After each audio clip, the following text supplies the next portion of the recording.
Hello, Sabina Brennan here, host of Superbrain, the podcast for everyone with a brain. It takes just 30 seconds on Google or Apple Pay to make a one-off donation to support this show. Simply follow the Support This Show link in the show or episode description.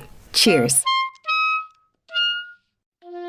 Hello, my name is Sabina Brennan. You are very welcome to this eye-opening episode of Superbrain, the podcast for everyone with a brain.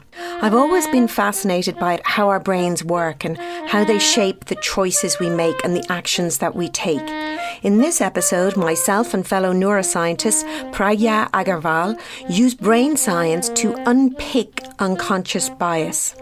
In her book, Sway, The Science of Unconscious Bias, Pragya puts a multitude of human biases under the microscope. I am so excited to bring this episode to you because I firmly believe that when we understand how unconscious bias works in our brains, we are better equipped to use our thinking brain to override our initial bias with conscious, thoughtful, unbiased behaviour. None of us are immune to bias, and no aspect of our lives are free from bias. Be prepared to learn some fascinating stuff about the human brain and bias. Pragya, thank you so much for joining me. I am so excited to talk to you in this episode of Superbrain. Normally, actually, I don't talk to neuroscientists. I tend to talk to people from lots of different backgrounds about thriving and surviving in life. But your book is just so interesting and relevant. And I posted on Twitter when I was reading it that, it brought me back to the joy of when I started studying psychology.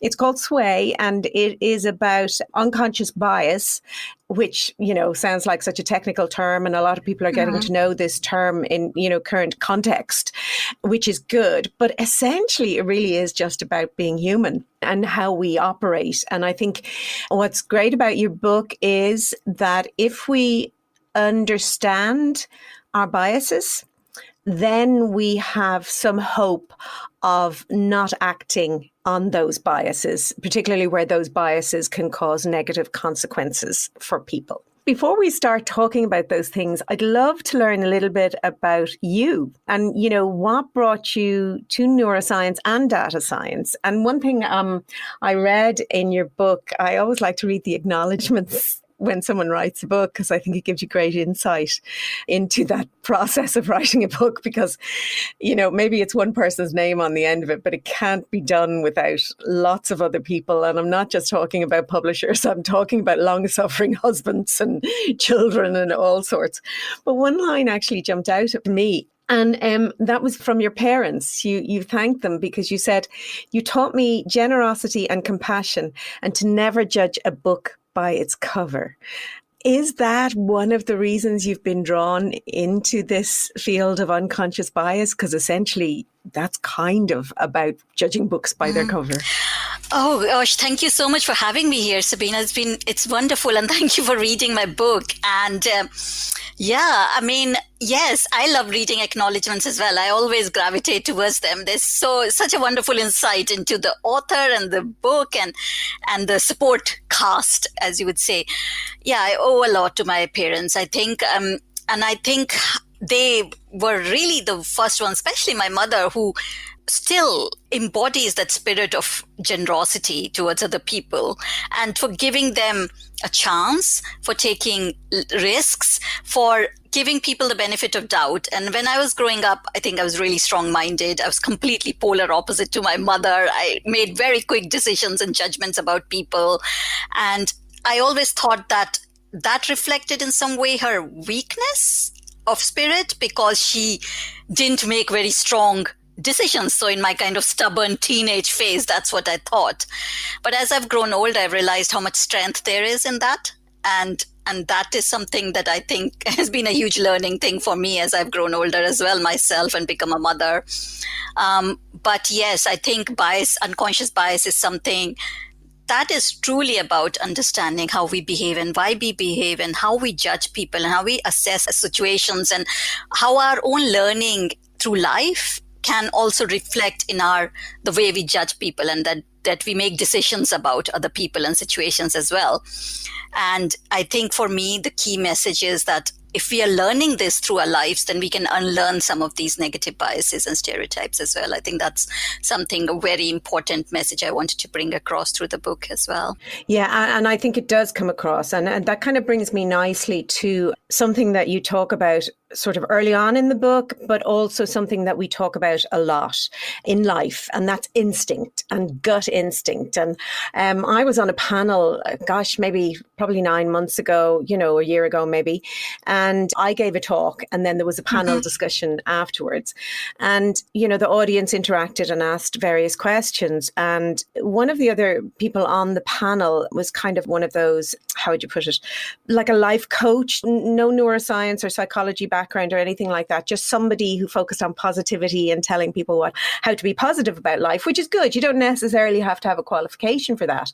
I just like to understand why that works and what's happening in our brain to make that work. But someone asked her a question and she responded by saying, always trust your gut. Your gut instinct is never wrong. And I'm sitting there going, okay, how can I contradict this politely without sounding like a terrible individual? But perhaps you might talk a little bit about what our instinct is and why it isn't something that we should necessarily trust. Yeah, and I think this links back to what I said about my mother about never judging a book by its cover, because I think we so often make these first instinctive decisions and judgments about other people, or just in situations as well. And yes, we hear this quite a lot, that in business, for instance, there's been a lot of talk recently about how business leaders have to be very instinctive and we need to follow our instincts in business decisions. And I think what I say in the book is that there has to be a place for both about instinctive decisions, but we have to understand what happens when we make these instinctive decisions. So if we haven't done the learning about or reflecting on our biases or stereotypes or these templates that we carry, then what happens is that we are basically, when we are falling back on our instinct, is that we are not giving the information enough time to be rationalized in our brain. So if, for instance, I talk about the dual processing theory, that there's a system one processing and there's a system two processing, and in the system one processing, because there's so much information coming at us, we can't process all the bits of information on a rational, logical way. So we are mostly processing a lot of that information on a very superficial level in a very quick manner, often when we are distracted or tired or in a hurry. And when that happens, we are doing kind of a visual matching game. We are matching this information coming in with the existing templates that in our brain. And these existing templates are these experiences and memories that we have formed, these stereotypes. And so what happens is these stereotypes that we have maintained in our brain can become activated, and we are more likely to fall back on these stereotypes and biases that we have. But when we give that information time to be processed in a more rational manner, in kind of a system two processing, we have time to send it to our cortex and prefrontal cortex, where we can apply rules, where we can weigh up different options. And then we can minimize the impact of these stereotypes or previously held biases in our brain, or these experiences. So I think there are certain things, opportunities or situations where we have to follow on our instinct, but we have to understand that when we are making important decisions, we have to give time to these decisions as well. Yeah. And I mean, I talk about it a lot in the context of stress, our stress response. And yes, instinctive, immediate responses can save our lives. And also I talk about it in the context of resources. We have limited cognitive resources. And so your brain is constantly looking for patterns. It wants the easiest route to a decision or to the next action. So it's going to refer back to your previous patterns of behavior, your habits, your stereotypes, whatever they are, in a very immediate response. And so I will talk about, your fast response and then your slower response. And we absolutely need both of them, because the second slower response allows us not only just to evaluate our past experience and our habits. We can question, well, why am I responding that way? And we can bring in additional information that can enrich our response and allow us, as you say, to behave more rationally. People say we're rational creatures. We're not. First of all, we're instinctive, and then we rationalize our behavior, often in hindsight. So I think what we need to do is kind of pull back, allow that time to rationalize our behavior before we make the decision, if we have that time. And I think if a decision is important, well, then it deserves time to act on it. And I think another thing you talk about, a lot of people think of bias just in terms of gender bias and, racism and those issues, but we have biases right across the board. And one of them that you talk about is my side bias, where we really are more likely to pay attention to things that already confirm what we know and things about us. And that goes, what scares me in some regard is that those things transcend just us, and they can happen in situations like in medicine and medical decisions, because I think people don't see that. They assume that scientists and doctors, etc., are kind of above and beyond that. But as I say to people often say to me, oh, you give great advice about brain health, blah, blah, blah, your brain must be great. And well, you know what? I'm human first. I'm human before I'm a psychologist. I'm human before I'm a neuroscientist. And doctors are human before they are a medical practitioner, and they're at the mercy of the same biases that you and I are. Yeah, absolutely. So much of what you say is absolutely spot on. And I think that's one thing why I also wanted to write the book, is that I feel like there were so misconceptions about unconscious bias, what cognitive or implicit or unconscious bias is. And it can be just become like a buzzword. And I really wanted to bring across that this is how we function. These cognitive shortcuts, as you say, are to reduce cognitive load and to minimize the load that we have to make decisions. And so even when we procrastinate, that's kind of like a cognitive shortcut or a cognitive bias, where we are prioritizing the present rather than the future or the... I was going to ask you that, why I procrastinate. And actually, since you brought it up, I think the listeners would love to hear a little bit more about that, because I think everybody procrastinates and we don't understand why we do it. So it'd be lovely. You explain it very well in your book. And listeners, obviously, we'll be just touching on some of the stuff. Pragya goes into much more detail on each of these things that I will touch on, but it'd be lovely to hear a little bit more about why I procrastinate. So actually, when I was writing the book, and I procrastinate quite a lot as well. Yeah. And it's like this, you leave it till the 12th hour or the 13th. My dad used to say, you leave it till the 13th hour and then you have to do it when it's did. And then you really optimize your performance because you're so under pressure. And so I think, I don't know if people have, your audience might have seen this fantastic TED talk about procrastination. It's a really excellent TED talk about this person who's talking about procrastination, about this monkey who sits on his shoulder telling him to not do things. And I was watching that quite a lot while I was writing my book, which is another form of procrastination. Yes. But I think it's, again, as I say, it's a status quo bias. So we trust what we have right now and the status that we have, the status quo that we have in the present. So for us, it's easier to do that than to think about the future, about if we did this task, what would happen. And so we are prioritizing our present comfort or our present condition, or you're lessening the stress. Again, it's about minimizing the cognitive load. And that is a natural fallback position. That's a natural tendency to do that.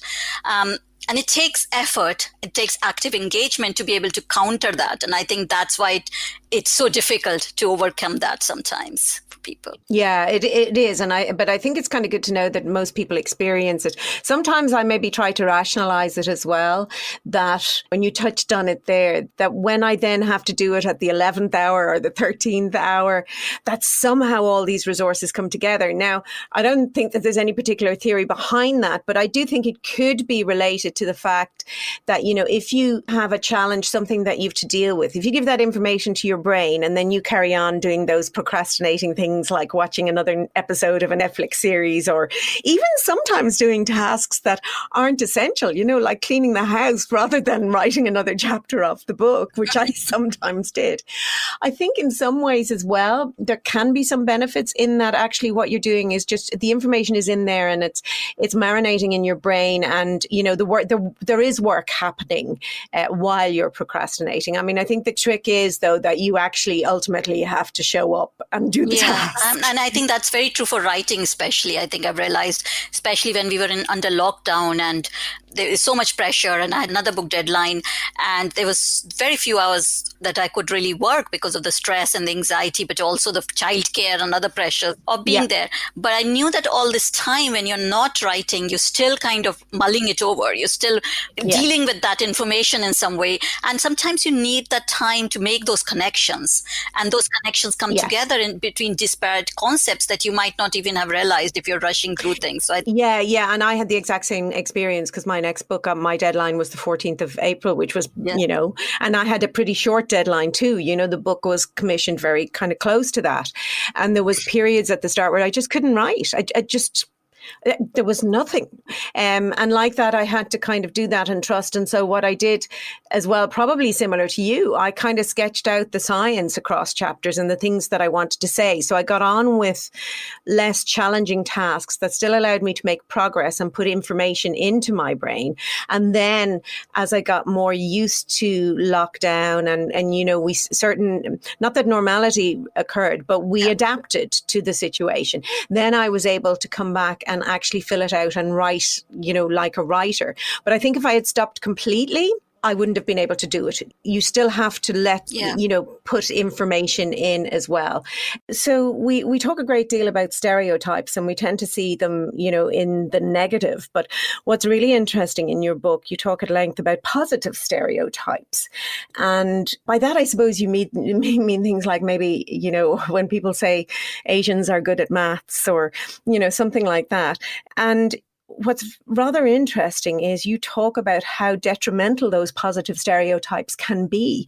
I'd love you to talk a bit more about that because I found it really fascinating. Thank you. Yes, I find that fascinating as well because I think there is a tendency to counter sometimes the negative stereotypes that people have with these positive stereotypes. And it's assumed that these positive stereotypes make up for these negative ones. So stereotypes are generalized assumptions. As I mentioned in the book, they are a generalized quality or an attribute that's assigned to a particular group. And so by transference, they're assigned to the person who's perceived to be a member of that group.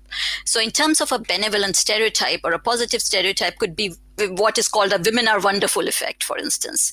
So it's often said women are very nurturing and they're very caring and they are very kind, and all these kind of attributes are associated to them. And we've recently seen that when we were hearing about leadership styles, for instance, and they're saying, the countries that have women leaders, they've got a very more kind and empathetic style of leadership. And I find that problematic because, again, I think we are assigning some kind of masculine and feminine qualities to people, very specific, falling back into these binary things. But when it happens, women are more likely to be pushed into a box, into a niche, say that this is the qualities that you're supposed to conform to because you're a woman. And that is when a double-bind bias comes into it. So there are different forms of double-bind bias. One example could be if people are going for leadership, for instance. We don't see that many women leaders in boardrooms, or we talk about how there are not that many women of color, for instance, but also specifically women not in leadership positions. And so leadership, there's assumed in certain corporate cultures that there is a certain kind of leader, or there are some kinds of leadership qualities. And women are not seen as authoritative or aggressive or dynamic because they're kind and nurturing and caring. And so they don't have the masculine properties. And so they're not promoted as leaders. But then when some women want to break out of that mold and conform more to what is perceived as masculine qualities and break out of these kind of stereotypes that are assigned to women, or these feminine characteristics, they're penalized for it because they're seen as kind of going against the grain, or they're not conforming to being what a woman is or what womanhood should be like. And they're often seen as kind of not being a team player or things like that. And again, they're penalized. So this is kind of a double-bind bias they might face. Another example is about Black men who are often... We know that Black men are considered more aggressive. We know with George Floyd's murder that happened in America, a lot of research done about Black men are seen as more aggressive. They're associated more with criminality. But there's research to show that Black men are seen as more athletic, and they're better athletes, for instance. But when they're seen as that better athletes, there is an assumption of strength associated with it. So when an assumption of strength is associated with it, that leads on to a direct consequence that they're aggressive and they can be a threat to somebody as well. So again, that's kind of leading to a negative, toxic stereotype as well. So I think anytime these kind of positive or negative stereotypes happen, they are ultimately pushing people into a box or ultimately assigning a generalized assumption to it, which means that people are dehumanized. They are not seen as individuals and they're seen only as a part of a group. And it could also, I think, impact on your sense of self and where you fit, that if you're not an athletic Black male, well then, am I really part of my own group, which can actually in a way maybe lead to people feeling more alienated. I'm interested going back again as well to leadership roles and to this double-blind bias. And as you said, and I have to blame my own discipline, psychological research was all initially done on males. And so when you're looking at various attributes like ones that you've mentioned there, aggressiveness, nurturing, leadership, all those qualities, when the initial research was done and psychology theories were born, let's say, all the research was done on males. And so what happened then was the male became the norm behavior. So then if you looked at females, if they were more or less, it was always relative to the male rather than to the human condition. So really what should have happened was research is done on humans and we look at the degree of diversity across human beings.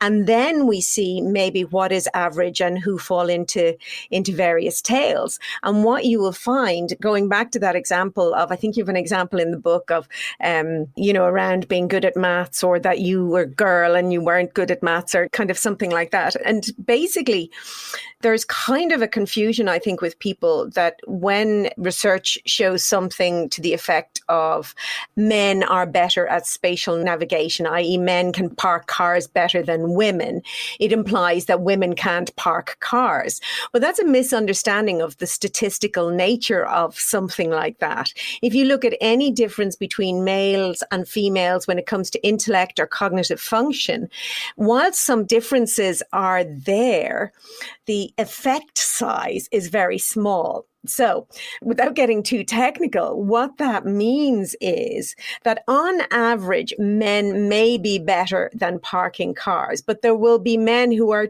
much worse at parking cars than some women, and vice versa. And the same applies to women are supposed to be better at language and all those kind of things. It just means that on average, when you take them as a group, there is a difference, but actually really it's not that great of a difference, because there's plenty of women who are good at spatial navigation and plenty of men who are good at language.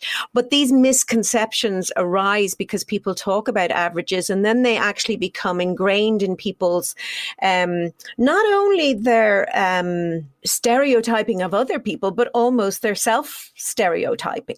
But it's kind of fascinating, and it's lovely to tease out some of those things. And there's some interesting things that you mentioned around that, moving on from the Black male athletic individual. But there's some things that actually really made me think. Like you said, you looked and why are there no female Asian soccer players?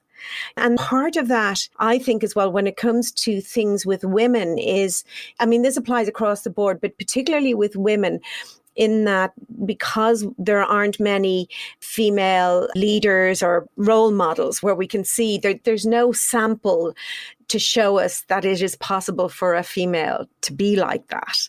And I think there's a lot of issues around that. And you talk about things like the hypersexualization. Would you talk a little bit about that in terms of women? Because that's interesting, because we will know as females that we're often sexualized, which means in a way we're kind of objectified, but the hypersexualization is something slightly different. Yeah. So in terms of hypersexualization, what I talk about is that, yes, there's research to show that women are objectified, women are seen as parts rather than the whole. There was research that in neuroscience research in that as well, in terms of brain, how women are perceived. But in terms of hypersexualization is that certain groups of women, certain ethnicity of women, because of their skin color, they are considered more promiscuous or maybe more sexualized, maybe seen more as a sexual entity rather than anything else. And that's a very strong stereotype that's associated often with Black women. And recently I wrote a piece about Breonna Taylor, and how we are not hearing that much about Black women being considered criminals, or what's happening in the US with them especially is because they're often considered promiscuous. One of the things as well, I think that you had brought up that I found really interesting was one of the far white supremacists, saying that Asian girls kind of have something cute going on. Exactly. Do you know? Yeah, they're often seen this kind of geisha complex, isn't it? We hear about Japanese women, they're seen in more subservient roles, and they are seen as meek and quiet. And so anybody who's, especially I think it happens a lot with women of color and South Asian women, they're perceived as meek and docile. And so if they express any opinions, they are then penalized for it, or they are seen as threatening. And that is something that I face often as well. So if I express an opinion, even just a general opinion, I'm often called like angry or hysterical because I'm stepping outside the norm or the kind of stereotype that's associated with the group that I belong to. And in that way, I think these sexualized properties that's assigned with, for instance, I talk about Asian men, they're often seen as these kind of desexualized creatures as well. And that really affects how dating happens as well. So in terms of dating, African American men are perceived to be more sexually aggressive or better sexual partners, or Asian men are not considered like that as well. So I think that affects so many of these decisions. And you talked about ingrained these kind of stereotypes as well. And that is also related to stereotype threat that people have. So when you know that you're going to be stereotyped in a domain, you're more anxious and stressed about it. Often you can internalize it, so you try and conform to that stereotype because you feel like that's the only way you want to fit in. Often you might be so anxious if you step into a domain where you think you're going to be stereotyped, like we talk about women in STEM. If they think they're going to be stereotyped, you already have this extra cognitive load that you're carrying, which affects your performance. And I think that happens in all the different domains. This thing. Oh, it happens. There's tons of research around that. Even in my area where I look at aging and memory performance, if people are primed, if you literally just say to a bunch of older adults going in to do a memory test, if somebody literally just primes them with the comment that says memory declines with age, and then another group go in and they haven't been primed, the group that we're told memory declines with age perform more poorly on memory tests. So these aren't innocuous statements. And I thought there was another really interesting study that you describe in your book. And I certainly would have experienced it myself in academia, and often question myself when I came away from these situations. And so basically this study that you talk about, it shows that when men in academia speak about themselves or their work, whatever they're the expert in, they are energized by it. Whether they talk to men or women about it. When women speak to other women about their work, they feel competent. However, when women speak to men about their work, they feel less competent than they actually are, even though if they are on the exact same level as the male that they are speaking to. And I can certainly attest to falling victim to that among certain male colleagues, to the extent that I might find myself tripping over my words and not expressing myself in the same confident, eloquent way. And I would come away and I would go, why did I? And I'd love to tease that apart more. I don't think science has given us the answer to that yet, but I don't know whether there's some sort of inherent aggression underneath it, or it feels to me like there's some message that they have some skill that can turn me into into something I'm not, somebody that feels undermined, I guess is the best way. But it's very real. Yeah, but I think there's so many factors to it that we have to think about. And we have to consider how this happens from childhood, how boys and girls are treated, how the sense of entitlement or privilege sometimes boy can have, which girls might not have. So it's a societal thing as well. And that, again, we're talking about internalizing that message. And so if children grow up in a very gendered way, or they see that all around them, they see this is how women are supposed to behave, or this is how men behave, or they see men as being more accomplished, for instance, because it's kind of a self-fulfilling prophecy, isn't it? Because if men are seen more, men are quoted more, men are more visible, then we start believing the message that men are know more or know better. And then women, although they might know in academia that we know what we know, that message is still at the back. You're fighting that stereotype threat all the time. So that heightened stress and heightened anxiety that you're carrying affects how you communicate here. And exactly. It interferes with your cognitive functioning and your ability to attend and focus on what you're saying, because you have this extra activity going on in your brain. And I say, for me, I suppose, because I went to university late in life, there's that sense that they have more experience perhaps than me or whatever. So you've that added thing. And then on top of that, as a female particularly, we have less female role models, full stop. But then in the media, the older you get as a woman, the more invisible you become. I'm delighted to see that you write about ageism in your book. I am a passionate advocate against ageism. I find that if I ever call somebody out on ageism, the response I get shocks me time and time again. People do not believe that they are ageist. They do not believe that ageism exists. They think that you're being ridiculous or virtue signaling. It just shows you how ingrained and accepted ageism is in society, that people aren't ready yet to accept that about themselves. But ageism is a very, very real thing that impacts in very, very real ways, especially when research shows that governments and healthcare providers are the most ageist organizations that exist. And so that impacts on the kind of healthcare that we'll get and the kind of government policies that will be implemented. We've seen it recently with COVID, how it was seen okay to tell people over the age of 70, you have to lock yourself away in cocoon. And everybody said, well, that's brilliant. That's a great idea, you know. And yes, it made absolutely sense in terms of transmission of a disease and protecting people. But imprisoning people in their own homes had lots of detrimental health effects, other effects, where my argument is, if you said anybody between the ages of 20 and 24 has to remain locked in their own home for the next 12 weeks, there would have been uproar. People would have said, oh, no, you can't. You have to give them access to this and to this and to this and to this. And so that's the difference. Yes, we needed to cocoon a vulnerable group of the population, but we needed to do it in a way that acknowledged their human needs and set up situations so that they could go outside shopping safely, that they could go out and walk. And that's inherently ageist. Absolutely. Our society is very ageist. And I think the conversation around ageism hasn't been normalized just yet. So we are just coming to a point where we're starting to talk about racism. And yes, we talk about sexism more openly now, and we acknowledge those cases.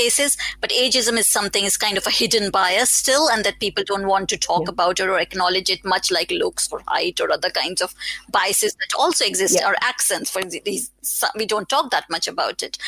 But yeah, absolutely. And again, there's an intersectional effect because older women are penalized in different ways than older men. So just to explain, when you say an intersectional effect, what you actually mean is where a couple of different biases come together. So you may have either a doubling of the effect or even an exponential impact of the bias. Yeah, absolutely. And I think when we talk about biases, it's really important to talk about how different your membership to different categories or different groups can cause you to face more bias just because, like, maybe you are a woman and an older woman, or for instance, if you have a certain accent and you're a woman, or a black woman might face different biases compared to black men or women of color, or generally. So I think older women, for instance, because there's age and gender is intersecting, face a more heightened, there's a societal perception about after a certain age, women are not seen as anything, basically, and older men still go out and be fathers or and be considered attractive, and they've silver fox with your gray hair, and whereas women, every shop you walk into, there's advertisements how not to look like me, because I've gotten older. And what I think is hysterical about that is, and also very revealing about the human condition, is that pretty much everyone, if you're lucky, if you don't die prematurely, is going to be a victim to this bias. So it is in everybody's interest to address this bias at a societal level, yet people aren't interested and again, I think that's related to what you were talking about when we were talking about procrastination. It's the present bias. So 24-year-olds are really only concerned about what is affecting 24-year-olds. Yes, they might be concerned about climate change or whatever, those things, but they're also related to what group you identify with, your politics and the things that you feel passionate about.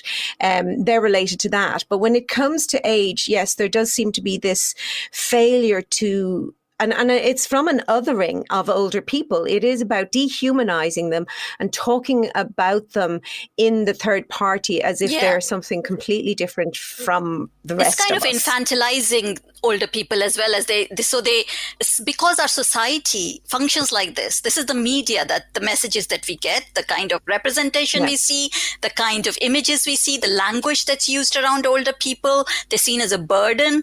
They're supposed to dress a certain way. We talk about if slightly older women dress a certain way or be with a younger man, the kind of language that's used is very negative. Mutton dressed as lamb. I even say it myself if I wear something, and I'll say, am I mutton? Yeah, I mean, there have been lots of examples like that. And that's a very peculiar kind of bias because, as you say, the same group, we are biased against ourselves in a way, in our older self. That's why we are so reluctant to get older. People don't want to age. People see it as a negative thing that if we age. And that's definitely, this research has shown, and I talk about it in the book, about how healthcare is biased against it and how healthcare professionals are biased against older people as well. And definitely we saw how they were treated and their whole loneliness and mental health and how care homes, how that's happened during the pandemic. It's really highlighted some of it. And I don't know what's going to happen in terms of how it's shown the structural inequalities that exist in our society, this pandemic or this lockdown. But I hope really that something happens, a momentum has happened. I don't know, but it has really highlighted the structural inequalities. Yeah, it has. And I was a guest on a podcast in the US, and they were asking me actually what was one positive that I would take away from the pandemic. And lots of people had been saying things like, oh, exercising more, or, you know, balance in life, or spending more time with my children. And I was saying, well, I hope that the takeaway is that we see the problem with care homes and with just warehousing our older people. And it's an age apartheid as far as I'm concerned. And I really do think of care homes as almost like leper colonies of modern time. You know, can you imagine taking any other group of society and saying, here's where you go now, and this is better for you, and you're not allowed to make any decisions on this. And I personally really don't know anybody who dreams of living in a nursing home.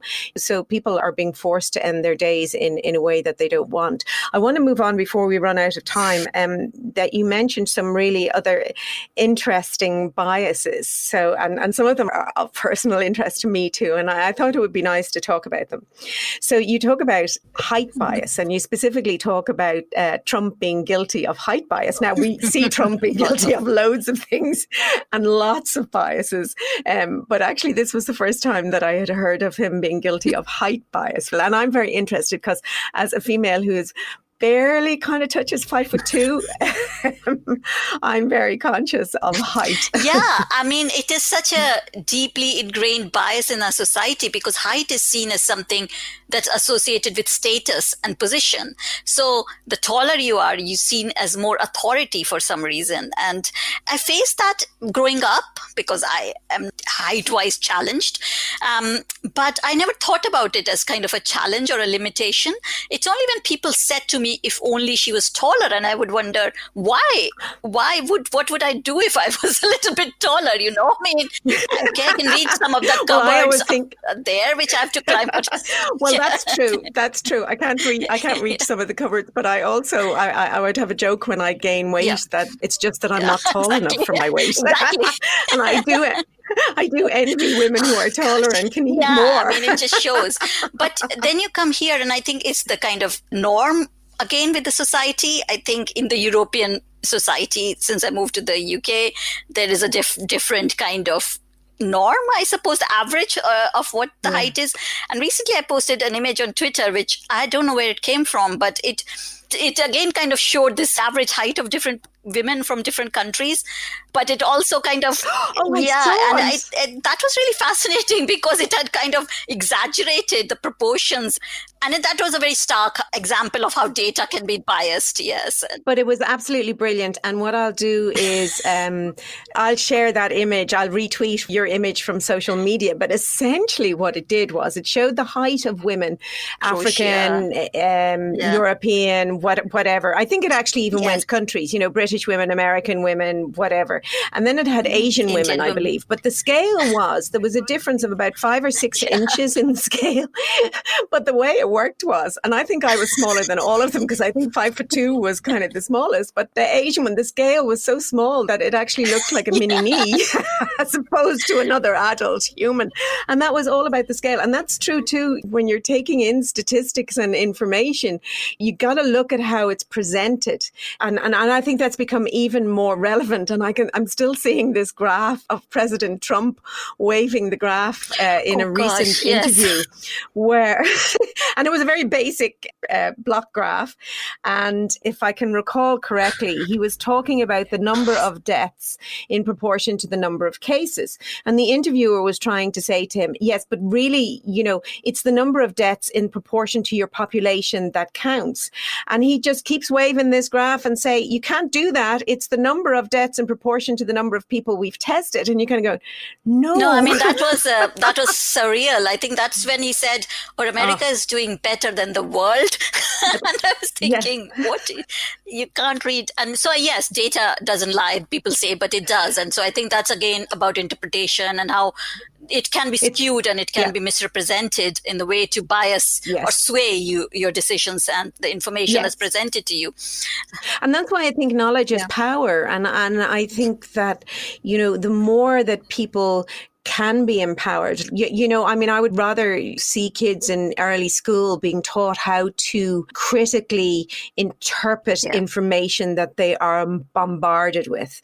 That would be much more valuable than studying, 46 poems or all of the plays of Shakespeare. Whilst they have value, I think our educational system needs to start moving away from ethnocentrism, where when we're educated in school and through our family, we're educated through a lens that is very specific to our own cultural values, morals, etc., to the extent that it makes us believe that all of our cultural practices and morals are the correct ones and that everybody else's is incorrect, wrong, amoral, etc. And the world will never change unless we actually take that out and actually educate kids about that. That's very true. And I wrote an article for iPaper or iNews about how we can decolonize the curriculum for our children, especially when people were homeschooling. And I think creative thinking and critical thinking is a very, very important skill we need to give our children, especially when they're bombarded with information from everywhere on social media.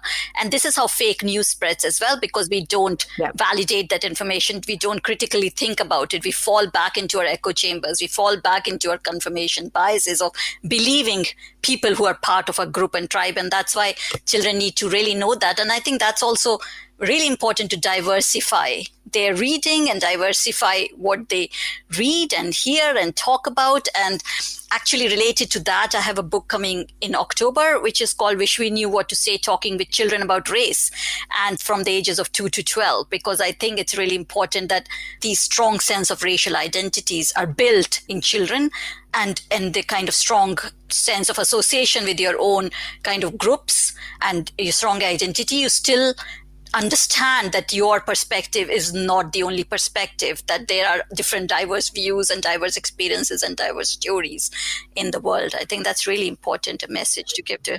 I do too, because very early on we learn. And when we're very, very young infants, our brain is developing and is somewhat impressionable. And, from very young ages, we do start to discern in groups and out groups. And without going into too much detail on it, and you can read about this in the book, and it's it's generally what's spoken about, I suppose, but I kind of wanted to pull out some of the more nuanced angles. But a lot of our biases, they evolved, number one, because, as we spoke about already, because they relieve cognitive load, and they also allow us to behave in a way that may save us, save our lives, contribute to survival, in the moment. But for the most part, they have evolved because they are adaptive. They have allowed us to progress. And part of them are, inherent, the fundamental in-group, out-group biases. If you go back in evolutionary terms, they served very, very important purposes.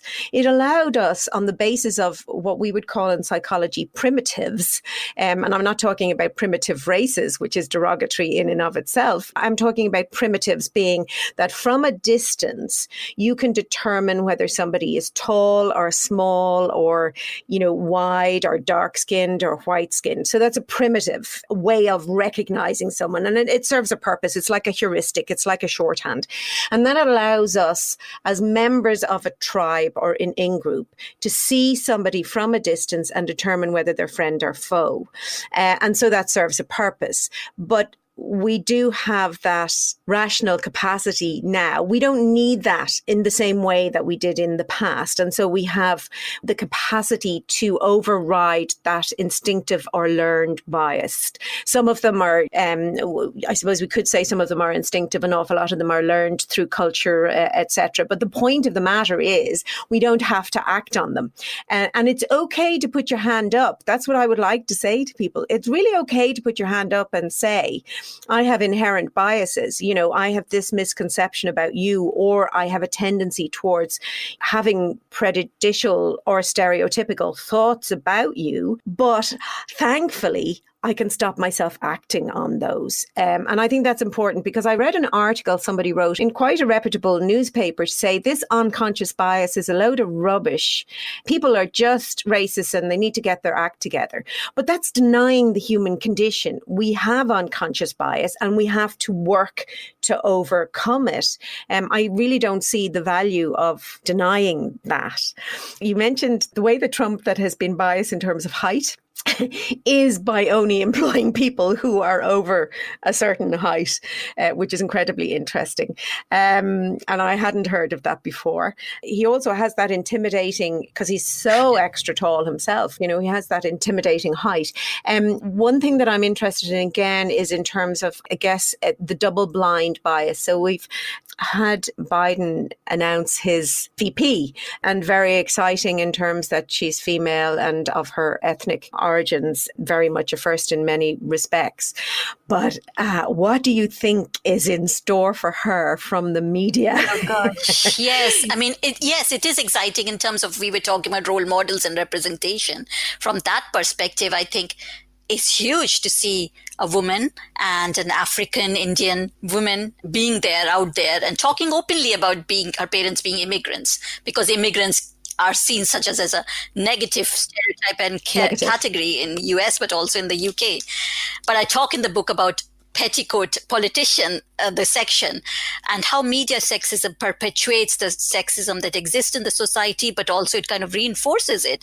So women politicians are often, there's some research to show, and I've looked at some analysis about how Hillary Clinton was talked about, the words that were used for her. It's like we were talking about earlier, she was shrill and argumentative, and whereas the language that would be used for a male who would be perhaps much more aggressive. And actually, again, didn't that happen during one of the debates? Hillary's talking and Trump just comes up and stands behind her as this hugely tall figure. Now, that's a very threatening move for any of us. That's why if we go into a restaurant, we will be drawn to a seat where our back can be against a wall, because it's an inherent protective act, because if someone comes from behind us, we're disadvantaged. So he was using, multiple threatening And he's already behaviors. talked about Harris and called her rude and disrespectful and mean and nasty women and mad women. Yeah, he had the audacity to call her a liar. And all these terms that are used to denigrate women's achievement and to kind of either infantilize them or kind of create them as kind of hysterical women who Yes. can't control their emotions. Always emotions are weaponized against women. So that's something that Yes. always happens with women politicians. Yeah, and it's one word that I just hate that is often applied and was certainly even applied to me as a child, or if ever I was frustrated and that is that word hysterical. And I mean, it comes from it comes from womb. Hysteria. Yeah. And hysteria and the word of the womb. It's just so nasty. Obviously, your book deals directly with racism, and it is of huge interest, in anybody who is interested in affecting change, around Black Lives Matter, those horrific issues that come to the fore. And there's plenty in the book to read around that. One piece in that I found interesting was something that you have referred to as colorism. That interested me because it's almost like another bias or racism within certain communities. Yes. Basically, it was introduced by the activist Alice Walker, who defined colorism as white is beautiful. So this notion that exists within certain African, South Asian, Southeast Asian communities is that fair skin is better somehow.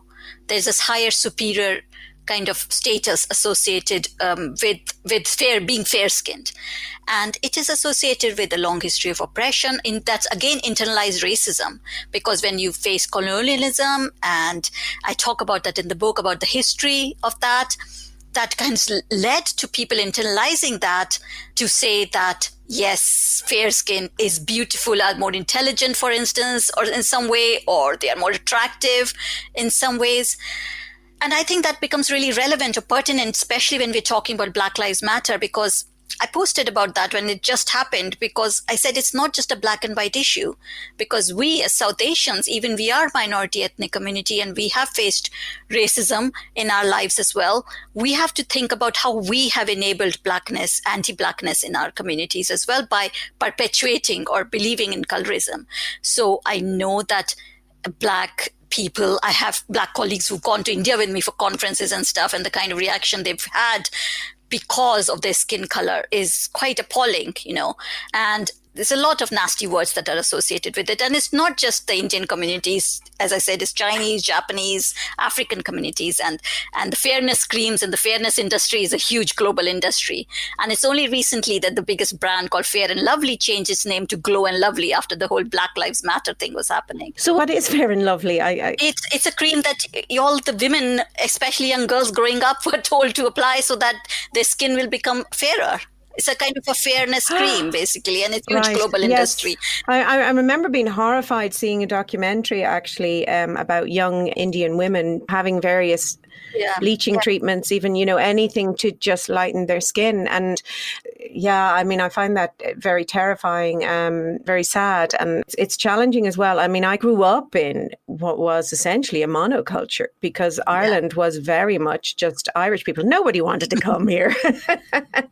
But that has changed hugely. So now we're a very, very multicultural society, and it has happened over a very, very short period of time. And sadly, in some cases, racism rears its ugly head. But for the most part, I think a lot of people, at least try. They may not be aware of the biases that we have. And as you say, a lot of the research shows, and I remember studying, there was a lot of research being done in the university that I went to around implicit bias and developing tests to measure it, to kind of show people that I think it is important to recognize that even if we firmly, consciously believe that we are not racist, that we consciously try to act in ways that are not racist, chances are that we are still behaving in ways that are racist. There's a lot of work for us to do to kind of make progress. One other bias that I wanted to talk about was beauty bias. I had never really heard of that. Yeah, I think it's something, again, the whole model of attractiveness, what is attractive, and is different according to cultures and societies, of course, although that's becoming more homogenous as we are opening up, the information is disseminating more widely. But again, I suppose it's related to, in a way, of whiteness being a norm. There's a Eurocentric model of beauty that now everybody wants to conform to. So, for instance, I gave an example of how the Vogue covers have not had many women of color on it or black women on it. And even if they had, they were lighter skin or they were photoshopped to make them fairer skinned. So to adapt to a certain model of beauty. So beauty bias is basically related to a halo effect as well. So if person is considered beautiful, it's naturally assumed that they might have other properties or good properties associated with them. They might be intelligent and kind and funny as well. Yeah, so as halo beautiful. effect is that if you associate a positive property with a person, then you see them as having these other good properties, and it's naturally they will have other positive properties as well. And there is also a horn effect, whereby if you see somebody as unattractive or having one negative attribute, you then apply more other negative attributes to that individual, so halos and horns, they're exactly everywhere. And beauty bias is often perpetuated by what we see in media as well, the kind of model of beauty that we see. I was interested as well in what you had to say about accents. Accents and names are instantly, we can categorize people. And, we do that, but our brain does that for everything. Your brain has to try and make sense of the world. And it does that by looking for patterns, looking for shortcuts, and accents, names, skin color, etc. They can all serve that purpose. And provided you don't treat somebody negatively or differently as a consequence of that categorization, that's just the human condition. The problem is when we kind of act in negative ways on those. But something interesting you said about accents, because I'm always interested in the purpose of how things evolved. So accents are not universal. They're different across as our languages, etc. So they're not like an inherent instinctive thing. And so you had something interesting to say, that accents form in terms of protecting us in a way from disease or from... Again, it kind of links back to this evolutionary notion of in-group and out-group mentality as well. And yes, accents is something that's very societal. So it's stemming from societal perceptions, really, of how this notion is created, this assumption is created that people who speak in a particular accent are more intelligent. And we see these kind of categories all the time, what we're talking about. We put people into categories. The problem happens if those categorization remains stable, that they don't move. And we then keep defining people in terms of their categories rather than on their individual merit. Yes, over time, what should happen again is it's like the rational thinking. You get more information, and you can kind of go, oh, they sound like a very XYZ sort of person, but actually now that I'm talking to them, they're not, or I've misunderstood. So it is about, again, it's that first impression things, that thing about your parents, don't judge a book by its cover. It is about engaging your brain and taking in more information and then using that information to allow your opinions and decisions about somebody. Absolutely. Evolve. And again, with many of these biases, there's something that becomes a societal norm. And we keep comparing people to those kind of norms or those kind of definite categories or fixed categories that we already, or those properties that we've come to define them by. There's also kind of an affinity bias. So if you hear somebody who's got the same accent as us, we're more likely to like them, trust them.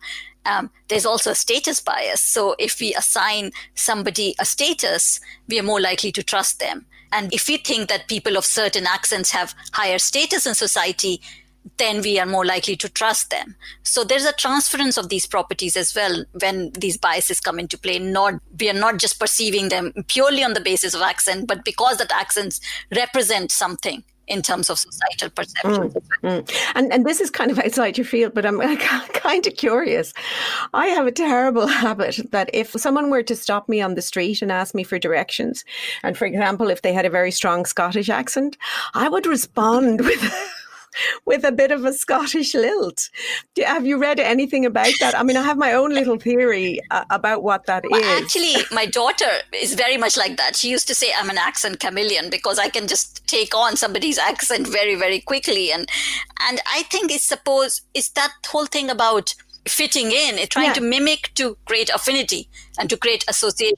That has always been my own theory, because my husband would say to me, you're talking like them. And I'm going, I can't help it. It's just happening. But I say over and over again, when I speak to guests on the show, when I'm researching them, I'm always looking for some affinity. I'm always looking for something that we have in common. And I think perhaps in a way that's an unconscious sort of survival instinct. It's not mimicking in the sense that we see mimicking as something, bullying. It is a sort of an assimilation to sort of say, I'm here with you. Yes, I'll help you. But it is funny how these things kind of can just happen. Without deliberation. Oh, yeah, with absolutely no deliberation. I'd be halfway through the sentence and go, oh my God. But mimicking is kind of a term that's used when even people start copying other people's body language. It's like mirror imaging. They start doing the same thing, which breaks down the barriers. And I think that's what happens with accents as well. And this is a podcast, so you've no visuals, but thankfully we can see each other. And as we speak, I've just smiled, you've just smiled back at me. As we're saying, when I'm talking, you're constantly nodding, which is actually, if I am doing a podcast remotely, I really do like to have those images, because I know then that I can continue with what I'm saying because you understand what I'm saying. So they're all part of allowing us to communicate. And I think that brings us on to one of the big problems, and that is around social media, because we don't have the human being at the other side. And I think all of these biases are accentuated in social media, and people don't even attempt to not be racist or not be angry or whatever, and you can guarantee that those very same people, actually, if they met you face to face, most probably would be very polite. But the human interaction isn't there. And I think as well, speaking to that whole fake news thing and loss of truth as being, a foundational principle, is related to one of these biases, this conformity bias, that we want to be with people we like. I think on social media, a lot of people say stuff so that they get more likes, that they become part of a group who also agree, and that makes them feel good. But unfortunately, what's happened in terms of truth and news is, because we have a tendency to prioritize information that confirms what we already believe and discard other valuable and valid information because it disconfirms that, what's happened is the world has just run away with itself, and truth has been the victim. And I think the more we can get the kind of information that's in your book out to people and out to the next generation of people and the current, if we can, to start busting those bubbles that people live within. That's the only way we're going to make progress, because people are going to continue with their belief, because they'll continue to look for information to confirm that. So just to finish, this podcast is about thriving and surviving in life. And usually I ask my guests to share a piece of information, whether it's from their own life, something that they rely on to thrive, or something that has helped them to survive or overcome challenge in life. So I'm going to kind of put you on the spot on that, whether there's anything that you would like to say. Of course, you can relate it to something in the book, how we can thrive as human beings, by addressing bias, but it's free and entirely up to you. Well, no, absolutely. From the book, yes. I think when we start reflecting on bias, our privileges, we are more kind and we are more compassionate. And I think that's the only way we can think about how do we leverage our privilege to be a better ally with other people. And when we start doing that, we start forming bridges and seeing common and affinities rather than always looking for differences with other people and putting people into in-group and out-group and seeing these barriers and divisions. But personally, I think for me, not conforming to other people's expectations of me, I think has been a huge thing for me personally. Recognizing my body and knowing that the pressure I put on myself to achieve something or to do something, while I do that, I also have to stop and celebrate the achievements. And that's something that I'm learning. That's a work in progress. Yeah, and that's kind of come up a few times with other guests and females in particular. We don't celebrate the achievements. It's like, oh, I've got here. Oh, no, I need to get up to the next bit. I think that's kind of countering stereotype threat in a way, because you feel like you have to work 10 times harder to prove yourself. It's like constantly proving yourself in a way. And I think that sometimes drives people forward, because you're not setting your own target. You're still looking at other people's notions of what success means, I think, sometimes, and trying to conform to it. Yeah, no, that's very interesting, and something that I'm working on too. Pragya, it's been an absolute pleasure. Thank you so much. I know that you've been really busy writing lots of books. It's been a pleasure talking to you. I could have talked to you for hours. There's so much in your book. So folks, go out and buy the book if you want to learn more about biases. Thank you so much. Thank you so much, Sabina, for having me. It's been a pleasure. Thanks a lot. I said in the introduction to this episode, none of us are free from bias. Even the way that we research and characterise human behaviour is biased.